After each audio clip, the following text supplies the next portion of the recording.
Hello everyone, how are you doing? This is MD Tech here with another quick tutorial. In today's tutorial, I'm going to show you guys how to go about setting up an app timer to restrict the usage of your apps during specific times on your Samsung Galaxy smartphone.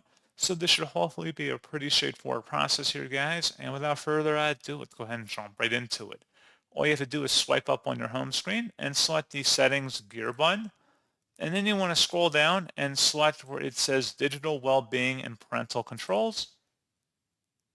And then you want to go underneath where it says ways to disconnect, select app limits, and then go ahead and select the app that you want to create a limit for. Doesn't really matter, but you can go ahead underneath settings versus app timer, go ahead and select it, and you can select how much time you want an individual to be able to use that app per day. And that's pretty much all you'd have to do on that, guys. Not too big of a deal. And as always, thank you for watching this brief tutorial. I do hope I was able to help you out, and I do look forward to catching you all in the next tutorial. Goodbye.